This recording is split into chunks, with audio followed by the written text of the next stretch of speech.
नमस्कार, मी Avinash चिलेकर. PCB today मध्ये आपलं स्वागत आहे. पीसीबी मध्ये आपण पीसीबी कट्ट्यावरती आता महापालिका निवडणुकीच्या निमित्ताने जे संभाव्य उमेदवार आहेत त्यांच्याशी आपण चर्चा करतोय. विविध राजकीय पक्षांचे कार्यकर्ते आहेत, ते उमेदवारीसाठी प्रयत्न करत आहेत. त्यांना उमेदवारी मिळाले होते, निवडणूक लढणार भावी नगरसेवक म्हणून आपण त्यांच्याशी शहराबद्दल, शहराच्या राजकारणाबद्दल, समाजकारणाबद्दल, नंतर त्यांचा जो प्रभाग आहे तिथल्या समस्या काय आहेत, तिथले नागरिक काय म्हणतात, त्यांचं मताचं गणित कसं आहे, ते निवडून कशी येणार, निवडणूक का लढवतात, या विषयावरती आपण साधारण साधक बाधक चर्चा करत असतो. आज माझ्यासोबत आहेत योगेशजी बाबर. योगेशजी, आपलं स्वागत. नमस्कार. नमस्कार. योगेशजी हे शिवसेनेचे माजी शहर प्रमुख आहेत. शिवसेनेमध्ये थोडक्यामध्ये बाबर नाव म्हटल्यावरती या शहराचे माजी खासदार गजानन बाबर यांचं नाव, दिवंगत माजी खासदार गजानन बाबर यांचं नाव घेतलं जातं. ते 3 वेळा नगरसेवक होते, 2 वेळा आमदार होते आणि एकदा खासदार होते.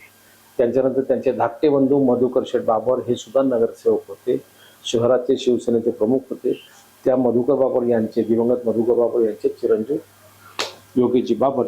योगेशजी, मला सांगा, नंतर यांचे तिसरे चुलते जे आहेत प्रकाशजी बाबर, त्यांच्या मिसेस त्या सुद्धा नगरसेविका होत्या. म्हणजे बाबर खानदानापैकी कोणी ना कोणी महापालिका सभागृहामध्ये कायम असते. मागच्या 17 ते 22 मध्ये फक्त या बाबरांपैकी नव्हते, फक्त दुसरे बाबर होते. नाही ना, कोणीच नव्हतं. फक्त राजेंद्र बाबर, शर्मिला बाबर. त्या बाबर नाव काय आहे? हो. यावेळेस महापालिका सभागृहामध्ये पुन्हा बाबर असतील का? 100%. कसे? यावेळी आम्ही एकच आमच्यातनं उमेदवार असेल, निवडणुकीला सामोरं जाईल. आणि प्रभाग क्रमांक 10 जो आहे तो मागच्या वेळी मी लढवला होता. बरं. आणि त्यावेळी मला 5,500 मतं अपक्ष पडली होती. अपक्ष राहून. आणि म्हणजे लोकांचा पाठिंबा मला आहे. फक्त या मागच्या वेळी तिकिटाचा विषय होता. उमेदवारी कोणाला होती? उमेदवारी शिवसेनेची उमेदवारी त्यावेळी पांडुरंग पाटील जे होते त्यांना होते. बरं. पण त्यावेळी काही त्यांना, त्या पॅनलला काही प्रतिसाद मिळाला नाही. मग आता यावेळी कसं आहे की आता जी आगामी निवडणूक आहे ती आम्ही तिकीट घेऊनच, मी उमेदवारी घेऊनच लढणार आहे. त्यामुळे मला विश्वास आहे की यावेळी नक्की महापालिकेत जाण्याचा जो माझा मानस आहे तो पूर्ण होईल यावेळी. आता बाबर खानदानाला इथलं राजकारण नवीन नाहीये, पण तुझ्या जन्मापासून तुला राजकारण माहिती आहे. आता सध्या तर शहराचं राजकारण तुला कसं वाटतंय? म्हणजे राजकारण या अर्थाने विचारलं तुला मी, महायुती, महाआघाडी आणि सगळे सैरभैर, आवक जावक इकडे तिकडे भरपूर चालू आहे. त्या अर्थाने म्हटलं, आता तू राजकारणाचा अनुभवी आहे, तू काय नौका नाही, जरी नगरसेवक पदाला आता तू दुसऱ्या टाइम उभं राहत असला तरी सुद्धा तुला सध्याचं राजकारण कसं वाटतंय? नाही, सध्या राजकारणामध्ये जो प्रभाव आपल्याला दिसतो तो विधानसभेच्या निवडणुकीचा जो निकाल लागला. अच्छा. हा. तर त्याच्यानंतर निश्चितपणे जो कल आहे तो महायुतीकडे दिसतो. अच्छा. महायुतीतले जे पक्ष आहेत, तर यावेळी असं वाटतं की जे काही उमेदवार इच्छुक आहेत किंवा जे निवडणूक लढवू पाहतायत ते महायुतीतल्या पक्षांकडे, आणि ऑफकोर्स जो क्रमवार महायुतीत आहे, म्हणजे भाजप 1 नंबरला आहे, 2 नंबरला राष्ट्रवादी आणि 3 नंबरला शिवसेना. ह्या क्रमात शिंदेची शिवसेना, ह्या क्रमातच शहरातले जे कोणी प्रबळ इच्छुक किंवा दावेदार आहेत ते या निवडणुकीत ह्या पक्षातूनच लढण्याची त्यांची मानसिकता दिसते. आणि दुसरं एक, मागच्या वेळी काय तुम्ही ठाकरेंच्या शिवसेनेतून लढणार की नाही? आता मी खरं सांगायचं तर लोकसभेच्या निवडणुकीपर्यंत 100% मी शिवसेना उद्धव ठाकरे ह्या पक्षामध्ये सक्रिय होतो. पण नंतर माझा काही वैयक्तिक माझ्या घडामोडी झाल्या, तर त्यानंतर मी जवळपास लोकसभेच्या निवडणुकीनंतर मी 1 वर्ष आता कुठेच माझा सक्रिय सहभाग नाही, माझ्या कौटुंबिक अडचणीमुळे. पण तिथपर्यंत मी निश्चितपणे उद्धव ठाकरेंच्या शिवसेनेमध्ये मी प्रचार प्रमुखच होतो, मावळ लोकसभेचा संजोग वगैरे पाटलांचा. आणि त्यानंतर मात्र मी सक्रिय राजकारणापासून थोडा लांबच होतो. आता ही निवडणूक जी आहे ती पॅनलची निवडणूक आहे.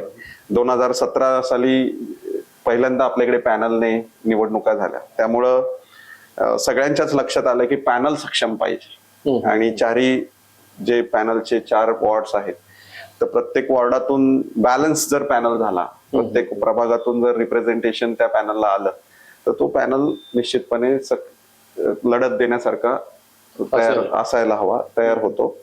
आणि ते करताना हे युतीतले पक्ष दिसत आहेत. अजून आघाडीतले लोक, अजून जसं मी राजकारण पाहतो की जो विरोध व्हायला पाहिजे, रस्त्यावर सुद्धा जो विरोध व्हायला पाहिजे, पिंपरी चिंचवड एक भूमिका बनते ना निवडणुकीच्या आधी, की सत्ताधारी असतात, विरोधक त्यांची काहीच दिसत नाही. सहमत.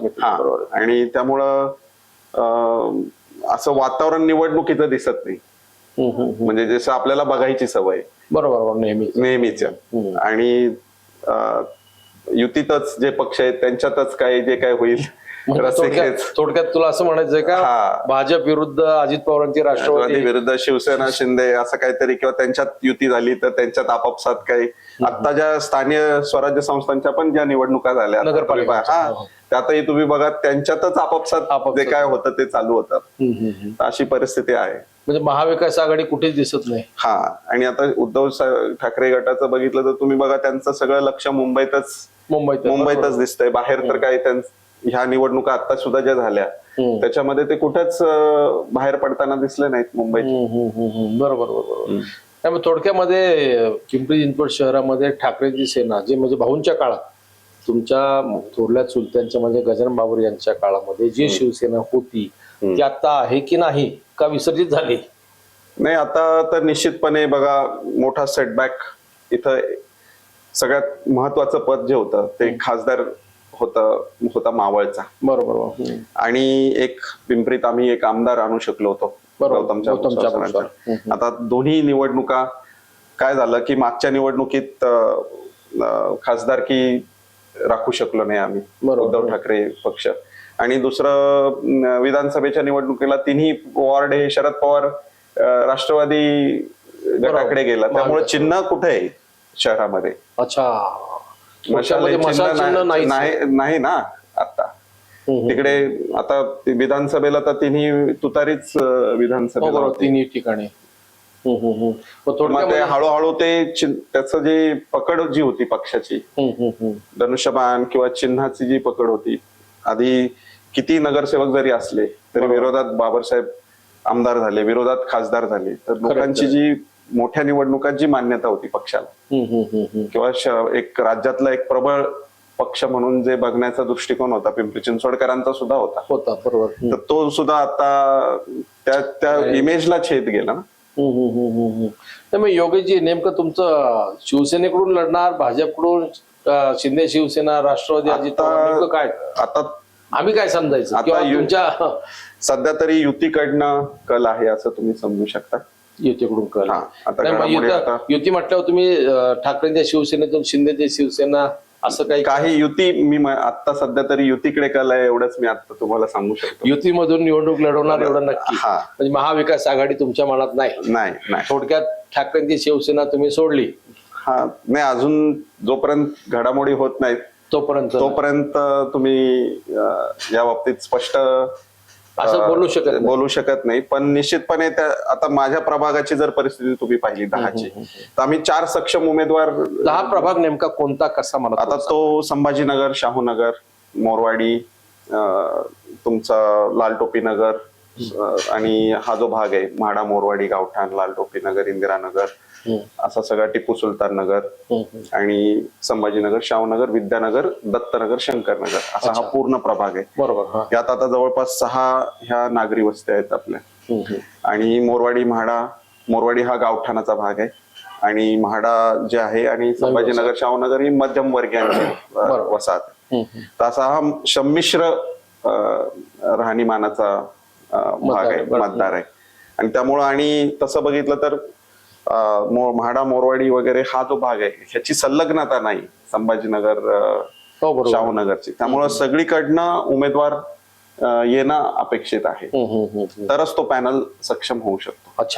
आणि मी जसं मगाशी म्हटलं तसं पॅनलच्या निवडणुकीमध्ये तुम्ही एकटा लढून उपयोग नाही. मागच्या वेळी मी तो प्रयोग करून पाहिला, अपक्ष उभा राहिलो आणि मला मतं जरी चांगली मिळाली तरी शेवटी निवडून ते महत्वाचं असतं. बरोबर. त्यामुळं त्या दृष्टिकोनातून जर पाहिलं तर जे युतीतले पक्ष आहेत तेच पर्याय दिसतात. इथे सगळे मला वाटतं भाजपचेच नगरसेवक, भाजपचे 3 आणि राष्ट्रवादीचा 1 म्हणजे मंगलाताई या राष्ट्रवादीच्या आणि भाजपचे उरलेले 3 नगरसेवक भाजपचे. आता पूर्ण भाजपचं पॅनल होणार. कुठलं हे पॅनल इथलं पूर्ण भाजपचं होईल. म्हणजे आता काय म्हणायचं तुम्हाला? निवडणूक लढवताना राष्ट्रवादीचं पॅनल आणि भाजपचं पॅनल असं होईल असं वाटतं. असं आता ते पुढे म्हणूनच म्हटलं अजून त्यांच्यात पण युती होते, वेगळं लढतात, काय करतात अजून ते पण स्पष्ट नाही ना या पक्षाचं. योगेश राजकारणामध्ये एवढे तयार आहे. योगेश काय ठावला देणार नाही, नेमकं काय करणार आहे काय नाही ते हरकत नाही. या वार्ड संदर्भामध्ये तुम्ही शहराचा अभ्यास केला. शहरातल्या सगळ्यात मोठ्या समस्या आहे हा वार्ड नितकं कुठे पाहतो तुम्ही? या वार्डमध्ये झोपडपट्टी फार मोठ्या प्रमाणात आहे. हो आहे. एसआरएचे प्रश्न आहेत. एसआरए मला वाटतं एक प्रोजेक्ट आता सुरू आहे, बाकीचे अजून व्हायचे आहेत. त्याचे इश्यूज आहेत. तिथला मतदार रामनगर सारखा जो परिसर आहे तो मला तुमच्या वार्डमध्ये नाही, तो पलीकडचे पण बाकीच्या वार्डचे जे बाकी झोपडपट्टी जे आहेत तिथे एसआरए प्रकल्प आहेत. तिथं पण सगळे बनवाबनवी वगैरे हे सगळे बरेच मोठे विषय. हो आहे ना. एसआरए विषय मांडणार ना निश्चितपणे. आता पहिला तर प्रथमतः तर माझं असं मत आहे की एसआरएच्या बाबतीत म्हणजे पारदर्शकपणा पाहिजे. दुसरं म्हणजे वेगवेगळ्या नियोजन संस्थांच्या जागा आहेत. अच्छा. म्हणजे जर तुम्ही विद्यानगर दत्तनगर जर पाहिलं तर ते MIDCच्या ओपन लँडवर आहे. म्हणजे ज्याला आपण रिझर्व म्हणजे आरक्षित म्हणू शकतो, ओपन स्पेस ज्याला म्हणतो आपण, त्या ओपन स्पेसवर आहे. इकडे सुद्धा जी लाल टोपी नगर हे MIDCची जागा होती. तर जरी नगरपालिकेत जरी असलो भाग समाविष्ट असला तरी ह्या MIDCच्या वेगवेगळ्या जागांवर हे प्रकल्प होऊ पाहत आहे. आणि ती एक जबाबदारी आहे की एवढ्या मोठ्या संख्येत आपण जर ते टेनमेंट्स आपण डिस्प्लेस करणार असू त्या लोकांना तर ती घरं झाली पाहिजे. अल्टिमेटली तो प्रोजेक्ट डिलिव्हर झाला पाहिजे. आणि त्याला कसं मी जेव्हा उद्योग मंत्री सुभाष देसाई होते तर आम्ही ह्या बाबतीत बारणे खासदार होते, आम्ही एक मीटिंग पण झाली होती ऑटो क्लस्टरला. MIDC स्वतः एसआरए करणार होती. हा, तर तो विषय होता की या शहरामध्ये 57 ओपन स्पेसेस आहेत. बर. आणि त्या ओपन स्पेसेसचं काय झालं की ज्यावेळी MIDC इथे तयार झाली पिंपरी चिंचवडमध्ये तेव्हा ते ओपन स्पेसेस हँडओव्हर झाल्या पालिकेला. पण त्यांनी त्या एक ठराविक कालावधीमध्ये त्याचे लीज डीड्स करून घ्यायला पाहिजे होते. ते नाही घेतले, त्या करून घेतल्या नाही. त्यामुळं टेक्निकली आज जर तुम्ही बघितलं तर ती जागा MIDCची आहे. आणि मग जर ती MIDCची जागा आहे तर पुनर्वसनाचा अधिकार किंवा ते एसआरए किंवा तो प्रोजेक्ट कुठल्या पद्धतीने इम्प्लिमेंट व्हायला पाहिजे याचा निर्णय MIDC कडे राखीव राहतो. आणि अजून तरी मला वाटतं की असं कुठलाच निर्णय त्या जागांच्या पुनर्वसन चालू आहे. त्याच्यात जरा बघावं लागेल की काय विषय की बाबा MIDCची ती रिझर्व्ह लँड होती का त्यांनी MIDC कडे पैसे भरून ती जागा विकत घेतली. मला एक सांग, ह्याच्यामध्ये याच्यात झोपडपट्टी किती आहे, म्हणजे पर्सेंटेज मतदार किती टोटल? मतदार माझ्या हिशोबाने एक 22,000 मतदान हे संभाजीनगर शाहूनगर मतदान झालेलं. मी मतदार म्हणतोय मी. आता 22 ते 24,000 संभाजीनगर. आता मतं वाढली पण ना, कारण नाव नोंदण्या झालेल्या आहेत आणि मधल्या या 9 वर्षाचा मोठा स्पॅन गेलेला आहे. तर 22 ते 26,000 मतदान हे संभाजीनगर शाहूनगरला आहे. एक 8-9 हजार मतदान हे विद्यानगर दत्तनगरला आहे.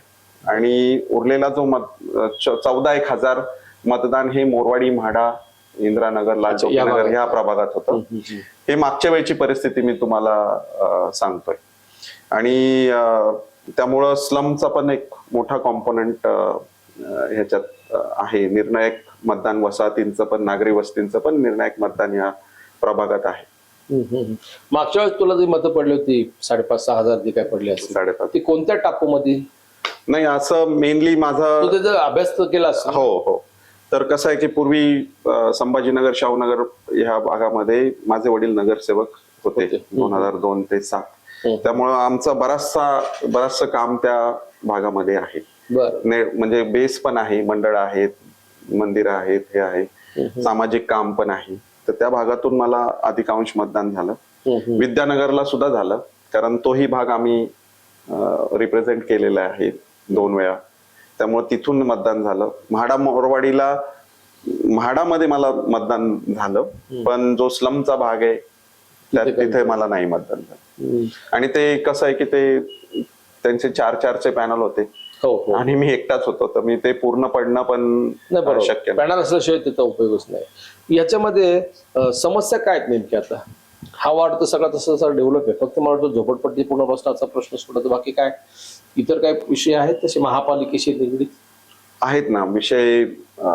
आता जे काही संभाजीनगर शाहूनगरला जर तुम्ही पाहिलं तर तुम्ही म्हणता तसं तो नियोजित भाग आहे तसा, पण तिथं मेजर विषय हा रिडेव्हलपमेंटचा विषय आहे. बिल्डिंग जुन्या झालेल्या आहेत, 30-35 वर्षाहून अधिक काळच्या इमारती आहेत. आणि तिथं कसं आहे, MIDC असल्यामुळे मी जे मगाशी म्हटलं नियोजन संस्था, हा, तर तिथले DC रूल्स वेगळे आहेत. जो UDCR जो आपल्या शहराला लागू आहे तो तिथे लागू होत नाही, आणि त्याच्यामुळे रिडेव्हलपमेंट शक्य होत नाही. तर ते करणं आवश्यक आहे असं मला वाटतं. महत्वाचं आता तू बिल्डर सुद्धा आहे, हा, मी त्या भागात, त्याच्यामुळे त्याला नेमकं सोल्युशन काय? आता त्याला दोन्ही विषय आहेत ऍक्च्युली, त्याला दोन्ही दृष्टिकोनातून तुम्ही पाहू शकता. एक म्हणजे आहे त्या DC रूल्स मध्ये ज्या नियमांमुळे ते शक्य होत नाहीये, म्हणजे जसं टेनमेंट रिस्ट्रिक्शन आहे आणि जे हाईट टू साईड मार्जिन जो रेशो असतो तो त्याचा एक विषय आहे की हाईटला गेलं तर विड्थ जास्त सोडावे लागते. बरोबर. तर हे जे 2 अडचणी आहेत मला वाटतं DC रूल्स मध्ये, आणि टेनमेंटचं एक रिस्ट्रिक्शन आहे की मग तुम्हाला कितीही उंच जाता येत नाही. जसं आता आपण बघतो की आपल्या इथं 40 मजल्यापर्यंत पण आता बांधकाम व्हायला लागले, पण तसं MIDC ते शक्य नाही. त्याच्यामुळे रिडेव्हलपमेंटचा प्रश्न तुमचा काय मत राहणार? इकॉनॉमिक मग तो एक तर DC रूल्स बदलावेत MIDCचे, MIDC DC रूल किंवा UDCR बदलावे लागतात. हा, दोन्ही गोष्टी होतात. UDCR पण UDCR इकडे लागू करावा. तर UDCR लागू करायला पण तो पण एक त्यांच्यासाठी पॉलिसी डिसिजनच आहे. हो MIDC साठी. हा, आणि MIDC being a planning body, तर ते त्यांच्या DC रूल्स मध्ये सुद्धा बदल करू शकतात. जे बदल रेझिडेन्शियल जिथे जिथे त्यांचे प्रोजेक्ट तिथे ते करू शकतात. दोन्ही वेजनी ते सॉल्व्ह होऊ शकतो विषय. ह्या वॉर्ड मध्ये इथे तुला जेवढी आरक्षण आहे त्याच्यापैकी किती आरक्षण विकसित झाली, तुला काय आयडिया त्याची? आता खरं म्हणजे मागच्या 9 वर्षामध्ये टोटल आरक्षण किती आहेत? हा, आरक्षण मला वाटतं म्हाडा मोरवाडी या भागामधली आरक्षण जी आहेत ती विकसित झालेली नाहीयेत. बरं. एकच फक्त मला वाटतं ते विरंगुळा केंद्र एक ज्येष्ठांचं तेवढं झालेलं आहे. हा, आणि संभाजीनगर शाहूनगरला सुद्धा मागच्या 9 वर्षात कुठलीच जे काही शिल्लक आरक्षण आहेत त्यात एक मोठा प्लॉट HDFC कॉर्नरला सुद्धा आहे, पण तोही अजून आरक्षण त्याचं डेव्हलप झालेलं नाही. उद्यानाचा आहे ना? उद्यानाचा नाहीये. मल्टी युटिलिटी सेंटर आहे, त्याच्यात पार्किंग आहे, एक मला वाटतं सभागृह आहे किंवा नाट्यगृह म्हणू शकतो, छोटा एक कन्व्हेन्शन सेंटर HDFCच्या कॉर्नरला तो एक मोठा प्लॉट आहे. त्याचं जुनं मल्टी म्हणजे युटिलिटी जुन्या DP मध्ये तो होता. डेपो पण होता तिथे PMPLचा, आणि मल्टीपर्पज सेंटर ज्याला म्हणतो ना, सिटी सेंटर टाईप, की ज्याच्यात म्हणजे एक छोटासा हॉल, हे म्हणजे नाट्यगृह आणि खाली पार्किंग आणि PMPL ची सुविधा तिथं साईड बाय साईड असं एक मल्टीपर्पज आरक्षण म्हणजे तिथं होतं, पण ते पुढं काय झालं ते समजू शकलं नाही परत काय, पण ते डेव्हलप नाही झालं आरक्षण. तुला निवडून यायचं म्हटलं होती, तू अभ्यास केला असेल ना की मला ह्या वॉर्ड मध्ये हा प्रोजेक्ट राबवायचा, कोणकोणते 1, 2, 3 तुझी काही संकल्पना असेल ना, तुझ्याकडे काही नियोजन असेल? हो, प्रचाराचं तुझं प्रचार पत्र परिचय पत्र तयार करशील, त्याच्यामुळे तू देणार नाही? हो, मला असं वाटतं की जो विकसित भाग आहे त्याच्यामध्ये सगळ्यात आधी तर संभाजीनगरला रिडेव्हलपमेंटचा इश्यू माझ्यासाठी सगळ्यात इम्पॉर्टंट आहे. दुसरं, जे काही सुविधांमध्ये नवीन बदल जे व्हायला पाहिजे, म्हणजे सर्व्हिस लाईन्स ज्या आहेत, म्हणजे जसं सुएज लाईन असेल, पाण्याची लाईन असेल, ह्या सगळ्या ह्याचं प्लॅनिंग व्यवस्थित होणं आवश्यक आहे. आता सपोज त्या जागेमध्ये आत्ताच 5 मजल्याची इमारत आहे, पुढे जाऊन तिथं 11 माळ्याचे, 12 माळ्याचे, 14 माळ्याच्या इमारती होऊ शकतात. तर तिथे पार्किंगची समस्या मोठी आहे, गाड्या आज रस्त्यांवर उभ्या राहतात.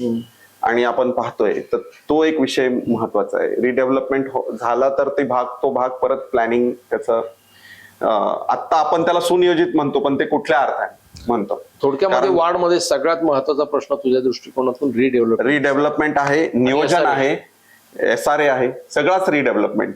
म्हणजे नियोजित भागाचं पण काम करायला भरपूर स्कोप आहे. येस. आणि आरक्षण डेव्हलप झालेली नाहीयेत कुठलीच. तिथं कुठल्याही सुविधा काय केलं आता ते बघा ना तुम्हीच. 9 वर्षात ते आता हे तर सत्य दिसतंय की कुठलंही एकही सिंगल आरक्षण डेव्हलप झालेलं नाहीये. फक्त तिकडे एक विरंगुळा केंद्र डेव्हलप झालेलं. आता तुमच्या ह्या मोरवाडीच्या ऑपोजिट चौकात पण एक एम्युनिटी स्पेस आहे एक्झॅक्टली या बिल्डिंगच्या समोरचं, पण तिथंही काही प्रोजेक्ट अजून तर आलेलं दिसत नाही. थोडक्यामध्ये मागच्या नगरसेवकांनी काहीच काम केलं नाही असं म्हणता येऊ शकतं. हो, आज दिसत तर नाही समोर. म्हणजे काहीतरी उभं राहिलंय असं दाखवण्यासारखं तर काही समोर दिसत नाहीये. SRAचे प्रोजेक्ट मार्गी लागलेले दिसत आहेत, पण ते सुद्धा एक मी असं म्हणेन की जबाबदारीचं काम आहे ते SRAचे प्रोजेक्ट पण. आणि त्याच्यात पण माझं मत आहे की ते पण पारदर्शकपणे होणं आवश्यक आहे. बघा त्याच्यात किती अर्ज भरले गेलेले, त्याचं काय झालंय, किती कोणी त्याच्यात काय काय केलेलं आहे, किती ऍक्च्युअली सर्वे कसा झालेला आहे आपण बघतोय. SRAचे आता तुम्हीच कितीतरी प्रोजेक्टचे उघडकीस आणलेलं आहे. रावेतलं तुम्ही पाहिलं काय झालं, तुम्ही काय करणार ते सांगा. हा, तर माझं मत आहे मी पारदर्शक SRA राबवेन आमच्या इथं, ओपन. आणि माझी पहिली प्रायोरिटी ही नागरिकांना घर देणं असणार आहे. आणि माझं म्हणजे विद्यानगर, दत्तनगर, तुमचा मोरवाडी असेल, लाल टोपी नगर असेल, या ठिकाणी ते जे वस्तीत राहणारी जी लोक आहेत त्यांना घरं मिळणं महत्वाचं आहे. मला असं वाटतं की आता ज्या घरात मध्ये मुलगा लग्नाला आलेला आहे किंवा मुलाचं लग्न झालेलं आहे त्याला सेपरेट युनिट कन्सिडर करणं आवश्यक आहे. मला असं वाटतं त्याचं फक्त प्रॉपर्टी आयडेंटिफाय झाली आणि एक युनिट धरलं आणि त्या घरामध्ये आई बापा आहेत आणि मुलगा लग्न झालेला आहे, तर ते एक न धरता त्याला 2 स्वतंत्र धरणं आवश्यक आहे. आणि तसं त्या पद्धतीनं जास्तीत जास्त त्या वस्तीतल्या नागरिकांना घरं मिळणं आवश्यक आहे. स्वच्छ आणि पारदर्शक काम होणं आवश्यक आहे. इथं काय होतंय त्याचा धंदा होतोय आणि मला असं वाटतं की हे अंगलट सुद्धा येण्याची शक्यता आहे. कसं काय?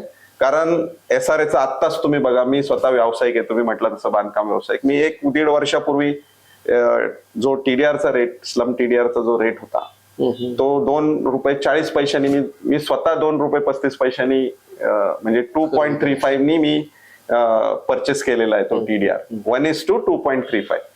आणि आता तोच रेट घसरून 1.04 वर आलेला आहे.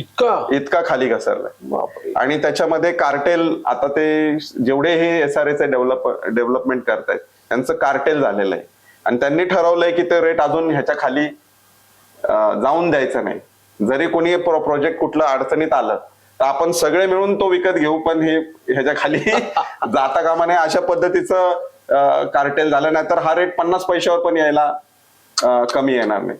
TDR परवडणार नाही तर SRAचे प्रोजेक्ट होणार कसे? हा, आणि TDR देणं हे डेव्हलपमेंटचं मॉडेल पुढे जाऊन शहरासाठी घातक वाटतं मला. प्रत्येक गोष्टीसाठी घ्या TDR आणि ते कॉम्पन्सेशन. हा टेक्निकल विषय होतो आपला. तुला ज्या मतदारांना अपील वेगळीकडे जायला लागला तो स्वतंत्र विषय, त्याच्यावर चर्चा होऊ शकते. तू मत मागताना तुझं गणित मांडलं असेल ना की या मतदारसंघामध्ये हिंदू इतके, मुस्लिम इतके, मागासवर्गीय इतके, काहीतरी तू समीकरण मांडलं असेल. काय नेमकं तू निवडून कसं येणार ही मला प्रश्न. मी माझा जो डेव्हलपमेंटचा अजेंडा आहे आणि माझं जे विजन आहे ते घेऊन मी लोकांसमोर जाणार आहे. मला असं वाटतं की जे तुम्ही जसं म्हटलं की हा भाग हा रिडेव्हलपमेंटचाच भाग आहे. जरी तुम्ही तो नियोजित वस्ती जी संभाजीनगर, शाहूनगरची जरी बघितली किंवा तुम्ही नागरी वस्ती जरी बघितली, सगळीकडे रिडेव्हलपमेंट होणं आवश्यक आहे. पण ते होताना नियोजन होणं मला गरजेचं वाटतं आणि स्वच्छ आणि पारदर्शक काम होणं मला आवश्यक वाटतं. पुढची 5-10 वर्ष ही या प्रभागासाठी महत्वाची आहे. आणि त्याचबरोबरीनं सगळे आरक्षण डेव्हलप होणं पण मला आवश्यक वाटतं. इथं काय होतंय, इथं म्हणजे सगळे मिळून कार्टेल करून इथं कार्टेल म्हणजे काय, म्हणजे की एकत्रित येऊन हे सारे संगनमत करणे, साखळी करणे आणि त्या साखळीतून ह्याच्यातून आपल्या स्वतःसाठी वैयक्तिक रिंग म्हणतो तशा आणि याच्यातून फायदा घेणे हे ह्या पद्धतीनं जर योगेश, होण्यापेक्षा राजकारणाचा धंदा झाला असं वाटत नाही कधी? हा? राजकारणाचा प्युअर बिझनेस हो, पण आता मी कसं आहे, मी तुम्हाला सांगतो, मला बाबर परिवाराचा वारसा आहे. गजानन बाबर हे जे नेतृत्व जर तुम्ही पाहिलं तर हे सर्वसामान्यांसाठी काम करणार नाही. बरोबर. गरीब गोरगरीब जनता असेल, छोटे उद्योजक, छोटे मोठे व्यापारी असतील, ज्याला कोणी नाही त्याला गजानन बाबर होते. आणि यांचा आवाज मोठा करण्याचं काम त्यांनी केलं. तर ती परंपरा आम्हाला लाभलेली आहे ना शेवटी. अच्छा, आम्ही जनसामान्यांच्या गोरगरीब जनतेच्या मागे उभे राहणार, आम्ही त्यांच्यासाठी रस्त्यावर येणार. मतांचा त्या तो पिंड माझा नाही. मी एक काम करणार. आता मी एक उच्च शिक्षित, मी बी झालेलो, माझं शिक्षण आहे, मला एक विजन आहे, मला समजतं की, आणि बांधकाम व्यावसायिक सुद्धा आहे, मला समजतं की हे जर रिडेव्हलपमेंट व्हायचं असेल तर इथं काय घडलं पाहिजे. मला हे समजतं की मला स्विचची लाईन किती मोठी पाहिजे, पाण्याचं कनेक्शन, पाणी जर मुबलक पाहिजे असेल तर किती पाहिजे. आता हे हरित सेतू म्हणून नावाच्या खाली फुटपाथ आणले, प्राधिकरणाचा नाही विषय सर, अख्ख्या शहरामध्ये जे चाललेलं आहे.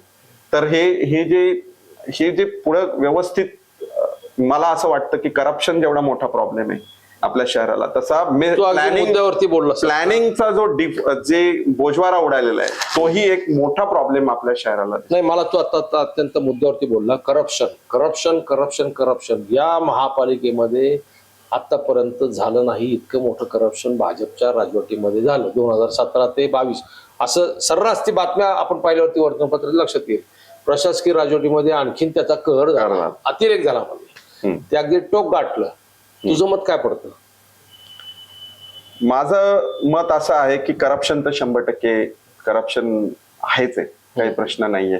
त्याशिवाय निवडणुका इतक्या, आपण ज्या आकड्या ऐकतो की कोट्यावधींचा खर्च जो निवडणुकीत येतो, मग 4-4 कोटी रुपये, 4-5 कोटी रुपये जे उमेदवारांना लागतात, मग हे पैसे येतात कुठं? शेवटी जर करप्शन नाहीये तर मग उमेदवार इतक्या मोठ्या प्रमाणात खर्च कसं काय करतात, हा प्रश्न आहे. आणि मग तुम्ही जसं म्हटला की करप्शन हा मोठा इश्यू निश्चितपणे आहे मला वाटतं, कारण 8-8.5 हजार कोटीचं दर वर्षाचं बजेट आहे. आणि मग करप्शन का होतंय, आणि सगळ्यात महत्वाचं मला ह्याच्यापेक्षा मेजर जो इश्यू वाटतो करप्शनच्या बरोबरीने, हा प्लॅनिंगचा सुद्धा वाटतो. तो आहे प्लॅनिंगचा विषय. कारण तुम्ही शहरात आता मी जे बघतोय की लोक आतापर्यंत करप्शन राष्ट्रवादीच्या काळात जास्त झालं का भाजपच्या काळात जास्त झालं? मला असं वाटतं की एकूणच मागच्या 9 वर्षात करप्शन हे वाढलेलं आहे. म्हणजे ऍज अ समाज म्हणून बघा, कुठल्याही स्तरावर वरती होतील या निवडणुका.